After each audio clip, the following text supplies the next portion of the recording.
मराठ्यांना पाणी जेवण मिळू नये असे सरकारचे प्रयत्न, शौचालय ही कुलूप लावून बंद केली, मनोज जरांगेंचा आरोप। हे सरकार इंग्रजांपेक्षा बेकार, जरांगेंच्या घणाघाती टीका। मराठा आरक्षणासाठी बलिदान द्यायला तयार, पण आता मागे हटणार नाही। आझाद मैदानातनं जरांगेंचे एल्गार, मागण्या मान्य होईपर्यंत मुंबई सोडणार नाही, जरांगेंचा इशारा। जेलमध्ये टाकलं, गोळ्या घातल्या तरी आमरण उपोषण सोडणार नाही, जरांगेंचा सरकारला इशारा। सरकारनं आमच्या सर्व मागण्यांची अंमलबजावणी करावी, जरांगेंची मागणी।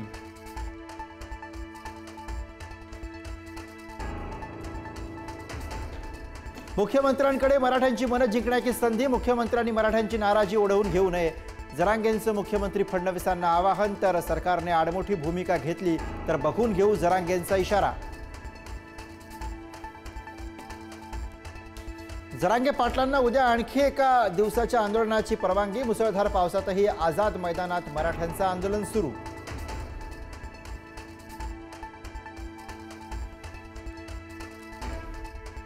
मराठा आंदोलनाबाबत सरकारची भूमिका सहकार्याची, मुख्यमंत्री फडणवीसांचं वक्तव्य। लोकशाही पद्धतीने आंदोलनास विरोध नाही, पण कुणीही आडमुठेपणाने वागू नये, फडणवीसांचं आवाहन।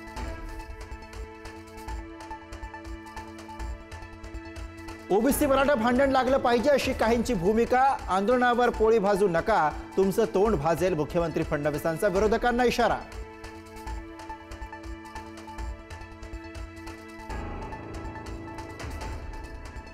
आरक्षण देऊ असं म्हणणारे आता गावी पळाले, न्यायासाठी मराठे मुंबईत नाही तर काय सुरत गुवाहाटीला जाणार का, उद्धव ठाकरेंचा एकनाथ शिंदेंवर निशाणा।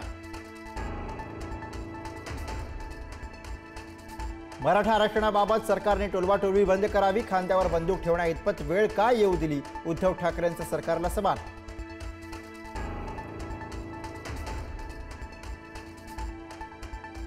कोणाचंही आरक्षण कमी न करता मराठा समाजासाठी जे करता येईल ते करू, उपमुख्यमंत्री एकनाथ शिंदेंचं आश्वासन।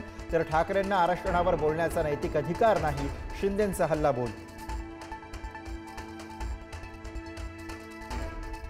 जरांगे कोणाच्याही दबावाखाली येणारे नाहीत, सरकारने आरक्षणाचा प्रश्न संयमानं सोडवावा, संजय राऊतांची मागणी। तर ओबीसीतनं आरक्षण देण्याबाबत उद्धव ठाकरेंची भूमिका काय, भाजप प्रवक्ते नमनाथ बन यांचा सवाल।